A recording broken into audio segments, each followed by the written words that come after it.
1 minute. Not 1 minute. 30 seconds.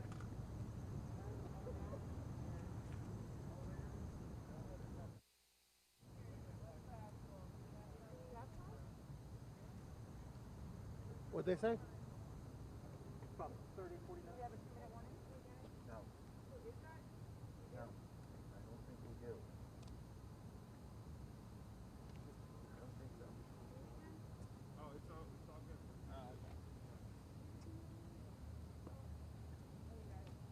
What's Evan's ready?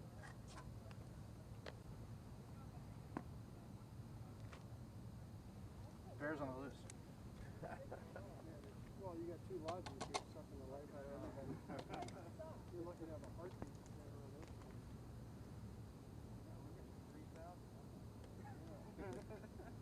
Nobody else is getting a thing. What's that? You good? Mind your way? Good. Okay. What, you in now? Oh, you. Wait. Okay, I aim the police. I'm not hearing anything on the mall. Is that right? Jiggle it, yeah. You say something into it? I mean, I know there's nothing up there. So I don't know if he. Do you have anything up?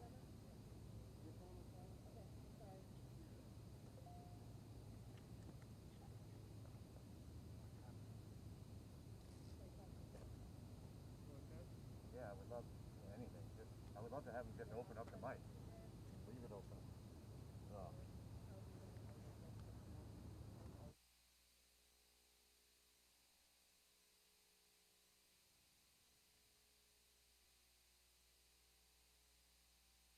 Okay. Administration, he's not a spokesperson. That's the guy that, why is the guy that has the vaccine have a mask on? No, they're looking for net sound. They're looking to just hear the mic. Back, the pool is wanting to hear. It's fine. I just want to know it's there.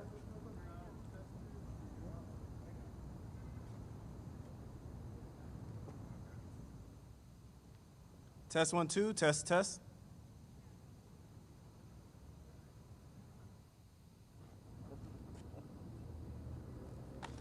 on the mic over there?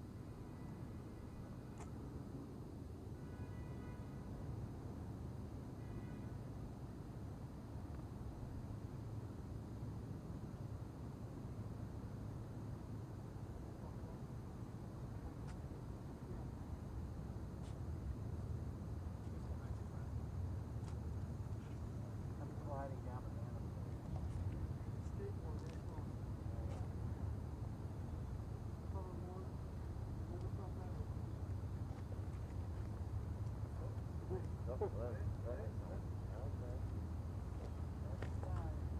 Doctor! I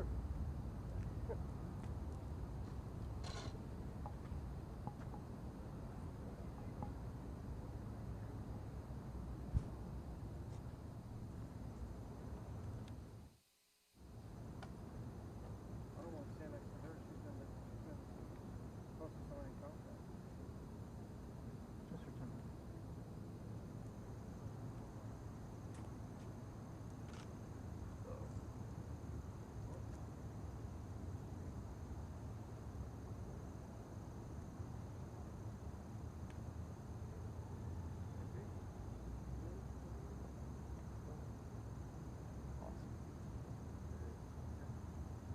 Movement.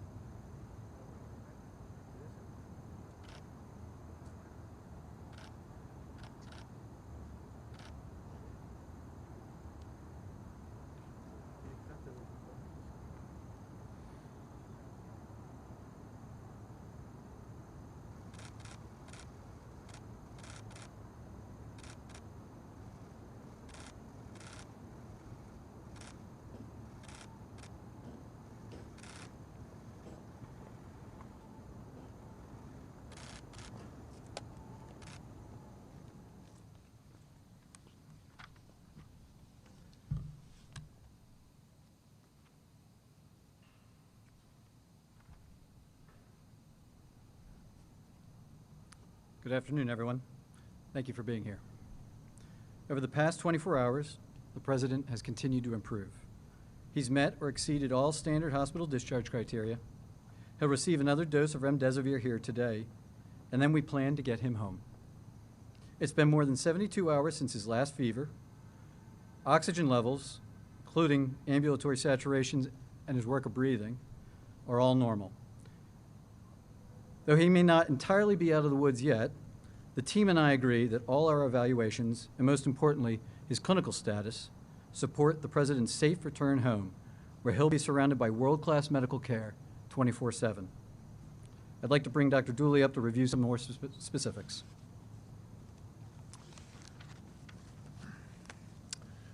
Good afternoon. Just a brief update this morning. As Dr. Conley mentioned, the President continues to do very well. His vital signs this morning were notable for a temperature of 98.1. His blood pressure was 134/78. A respiratory rate of 17 respirations per minute. His heart rate was 68 beats per minute. And his last oxyhemoglobin saturation was 97% on room air. He currently does not endorse any respiratory complaints. And aside from our evaluation with the multidisciplinary team this morning, has maintained a full schedule, ambulating and working on the White House Medical Unit. I'll now turn it over to Dr. Garibaldi to again discuss therapeutics. Thanks. Hi, good afternoon. And again, I just wanted to echo the sentiment of what an honor it is to be part of this wonderful team here at Walter Reed. Yesterday evening, the President received his 3rd dose of remdesivir. He tolerated that infusion without difficulty, and his kidney and liver function continued to be normal. Our plan is to give the 4th dose of remdesivir this evening before he goes back to the White House, and we've made arrangements to deliver the 5th and final dose of his treatment course at the White House tomorrow evening. He continues on dexamethasone, and again, the plan for today is to continue to be up and out of bed, eat and drink, and work as he is able. And I'd like to turn it over to Dr. Jason Blaylock, who's an infectious disease specialist and the Chief of Medicine here at Walter Reed, to give some updates on infection control. Thank you. Good afternoon, everyone. First of all, I just want to say what an honor it's been to be part of this medical team behind me and to care for the President. Since the President's arrival at Walter Reed, he's received medical management that remains in line with national clinical societal guidelines for treatment of COVID-19 infection. In addition, both myself and Dr. Wes Campbell have worked very closely with various laboratories in the area, state-of-the-art facilities to include USAMRIID and RARE on obtaining advanced diagnostic testing to really inform the White House medical team of both the status of the President as well as his ability to transmit virus to others. Also, we have worked very closely with the Walter Reed team to ensure that we are looking very closely at infection control prevention strategies and the right posture so that the President can safely return to his residence. And with that, I'm going to turn it over to Dr. Conley, who will answer any final questions. Thanks, Jason.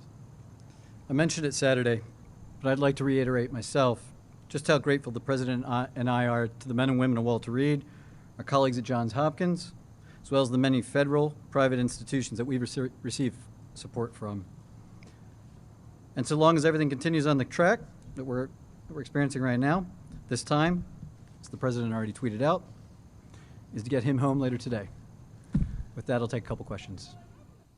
Discharged back to the White House when he was given steroids. You've said that he's still on those steroids. Those are medicines, as you know, that are usually given to COVID patients who are on ventilators or with low oxygen. So did you over-treat him? And if he's still on that medication, how is it safe for him to return to the White House?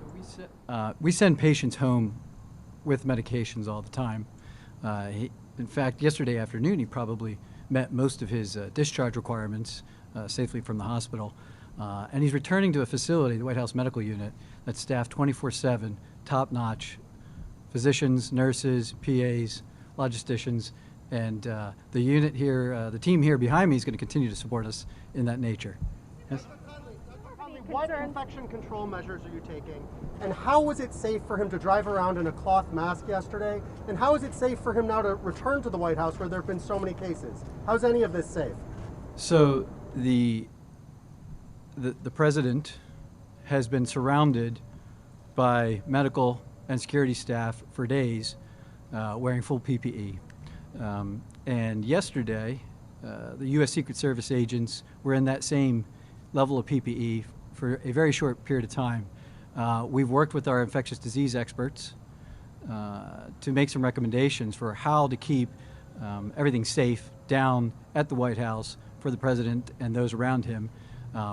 We're looking at where he's going to be able to carry out his duties, office space, and I'll just say that it's in line with everything we've been doing upstairs for the last several days. Can you tell us, please, on testing, can you tell us when he had his last negative test? Was it Thursday? Was it Wednesday? When do you remember when he had his last negative test? I don't want to go backwards. Contact tracing for people who are around him to know I understand. when he The contact tracing, as I understand it, is being done. I'm not involved with that. So. Why did you begin the starvation that you leave, or was this something he pushed for? No. So we try to get patients home and out of the hospital as quickly as is safe and reasonable. Every day a patient stays in the hospital unnecessarily is a risk to themselves. And right now there's nothing that's being done upstairs here that we can't safely conduct down home. You said that 7 to 10 days was a window that you'd be concerned about. I don't think we're there yet. So do you have concerns about potential worsening or reversal, and what are your plans for addressing that if it were to happen? You're absolutely right. And that's why we all remain cautiously optimistic and on guard because we're in a bit of uncharted territory when it comes to a patient that received the therapies he has so early in the course. So we're looking to this weekend. If we can get through to Monday with him remaining the same or improving, better yet, then we will all take that final deep sigh relief. But as I said, 24/7 world-class medical care surrounding him down there. We're not going to miss anything that we would have caught up here. He's physically going to be in the White House, and what does that look like? How do you keep him safely quarantined? I wish I could go into that more, but I just can't. Doctor, when did you begin dexamethasone treatment? So that has something to do. Yesterday we talked about that, the several little temporary drops in his oxygen, and we had discussed that as a team and elected to start it early in case that persisted or worsened. The potential risks and side effects we all discussed. We looked at the data and decided that we'd rather push ahead on it than hold and risk the opposite. What about CT scans and chest x-rays? What have you seen on his campaigning? As far as travel goes, we'll see.